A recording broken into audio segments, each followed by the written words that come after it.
Hello everyone, I'm Lauren Culver. Welcome to a special edition of Independence Update. Temperatures are finally rising in Michigan, meaning kids and families will soon be flocking to swimming pools and beaches. When kids think of water, they do think of fun, but it also spells danger. Here to talk about safety in and around the water is Mike Mast, owner of the Goldfish Swim School in Clarkston. May is Water Safety Month in Michigan and throughout the country, making the topic even timelier. So, welcome, Mike. Thank you for coming on. It's great to be here. Thank you. Awesome. So, depending on the exact age, accidental drownings is the top or one of the leading causes of death and injury among children. What are some of the factors contributing to these statistics? Well, it is one of the leading causes of injury-related death. Number one for kids 1 to 4, and the second leading cause of kids up to 14. Oh, wow. Surprising statistics when you think about it. But really, I think most people, kids especially, have an innate interest in water. So when you get down to an interest in water and a common respect for the water, people want to be around it. I think one of the reasons that it is so dangerous is that oftentimes we become comfortable. Mom and dad may know how to swim, so they don't think that the constant supervision is perhaps as important as it is, leading to accidental drownings. And injury. So. That's a good point. What tips can you provide to parents and kids about being safe in the water? The most important part is just that. It's that kids around water are supervised. And it needs to be almost a one-to-one type of supervision. Other things that we can do are teach our kids at a young age to respect the water and respect the dangers that water can present. And not for them, even for some of the older kids, to become overconfident, but certainly to teach them to swim and respect the water. So what are some of the most important water skills kids can learn? So, it varies from age to age. Some of the things that we really push are, obviously an ability to swim and keep oneself up in the water is important. Some things that mom and dad can work on with small kids is just a comfort with the water, so that they don't freak out should they fall in the water. A couple of specifics would be, a jump, turn, swim. So when you're at your pool, safe entry and exit from the pool. In other words, recognize where the sides of the pool are.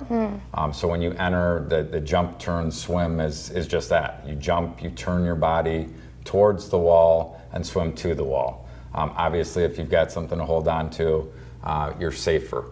Another one for, still younger kids, but for kids who have the motor skills, to be able to get out of the water on their own. And we teach elbow, tummy, knee. So in other words, it's an elbow up, a second elbow up, pulled up to your stomach, and then a knee to get yourself out of the pool. One of the other primary safety tools is a back float. But I think ultimately it all goes back to just a comfort in the water, so that you're not freaking out. That's the worst thing you can do.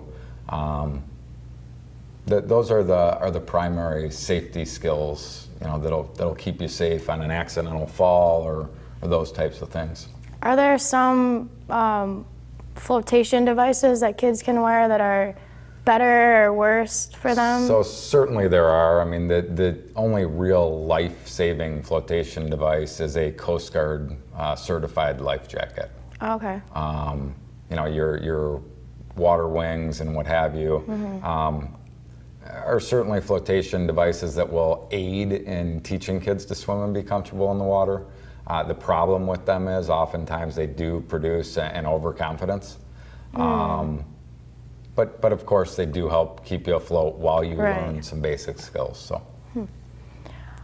So this question kind of hits directly home with me. My niece is about 1.5, and my parents have a pool, so she's about time to be going to swim. So how young can children start learning swim safety? So we encourage, people to start with swim lessons of some kind as early as possible, just to develop a comfort in and around the water. It helps with bonding with mom and dad and son or daughter.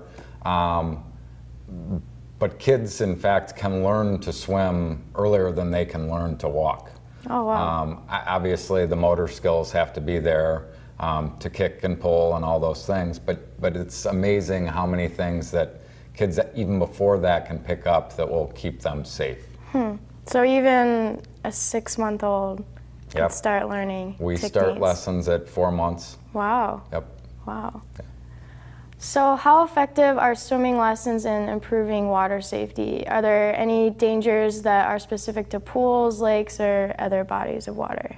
So to answer both those questions, the American Red Cross says that swimming is the #1 best way to avoid injury and drowning and water accidents. So in other words, very important.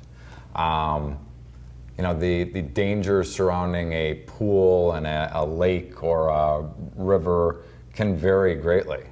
With a pool, for example, you are challenged with the sides of the pool. I mean, we've all seen the story about, the animal somebody found in their pool that couldn't get out. So it's easy to get in, it's hard to get out, which is where that elbow, tummy, knee comes in. Okay. Unless, of course, it's zero entry. But even in that case, somewhere you have a side of a pool where you've got to pull yourself out of the pool. Right. As it pertains to rivers and lakes, they offer kind of different dangers. A lake can be very murky, which can cause a problem if there is an incident. And then, of course, in the larger lakes and moving waters, you've got currents and undertows that create new dangers. So. Oh, yeah. So what are some signs that a person is having problems in the water? So I think most people recognize, if someone's struggling to swim. But just to touch on those things like, someone flailing, coughing because they're taking water in, an inability to keep their head above water. Those are some of the basic signs that obviously someone needs help. So in those type of situations, what's the best thing for someone to do? So unless you're a trained lifeguard, what have you, it's oftentimes more dangerous to try to go and rescue that person. Really? That the best course of action is to find someone who is trained. If there isn't someone close by, to try to get the person in the water to relax. Because oftentimes what happens is we get in the water, we become uncomfortable, we start flailing, what have you, and you wear yourself out. But if you can calm the person down and provide a flotation device of some kind, or if absolutely necessary, and you as an individual do have to go in to rescue this person, it's going to be much easier if they're calm. That's a good point. So we kind of brought this up. What are the best water flotation devices? So again, the only true life-saving water flotation device is a Coast Guard certified life jacket. That's just plain and simple. Plain and simple. So I understand there's a new Oakland County coalition whose aim is to prevent accidental drownings among infants, toddlers, and preteens. Can you tell us more about this? Sure. We've recently entered into a partnership with the Oakland County Sheriff Department, Oakland County Health Department, Goldfish Swim School, the National Drowning Prevention Alliance. And in such, we're partnering with local pediatric offices, like businesses, what have you. I mean, it's really just about spreading, a understanding of, water safety, letting people know how important it is to, be aware, to pay attention, to learn life-saving skills, to learn to swim at an early enough age, so that we can start to prevent some of those things. So it's really a partnership built on awareness. You're being proactive about it. Correct. So does Goldfish have any special events planned in conjunction with Water Safety Month? So at Goldfish, we're always doing things that are based in water safety. It is a staple of our program. Right. Certainly, with the younger classes, most of all, it's one of our primary goals is to teach swim and water safety. Followed, of course, by learning stroke technique and what have you. This month in particular, we do celebrate Water Safety Month. We've got a week from the 8th to the 14th that is dedicated specifically to Water Safety Month.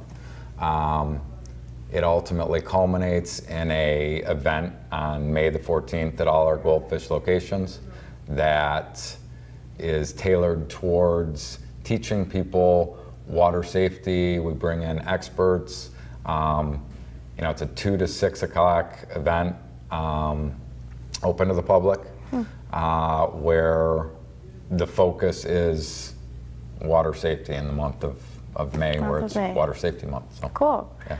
I'm sorry. Oh.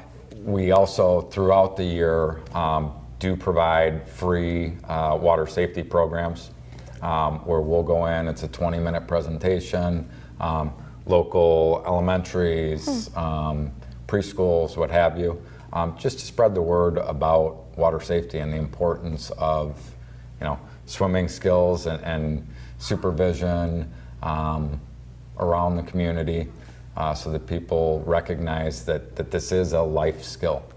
Definitely. So for more information about water safety and Goldfish, is there a website people can go to? Our website is www.goldfishswimschool.com. Cool. You can find out, not only about the Clarkston location, but all the Goldfish locations in Metro Detroit, and learn about events we have coming up throughout the year. Awesome. Well, thank you, Mike, for coming on today and teaching us a ton of things about water safety. Thank you, Lauren. Appreciate you having me. Awesome. Well, that will do it for this special edition of Independence Update. See you next time.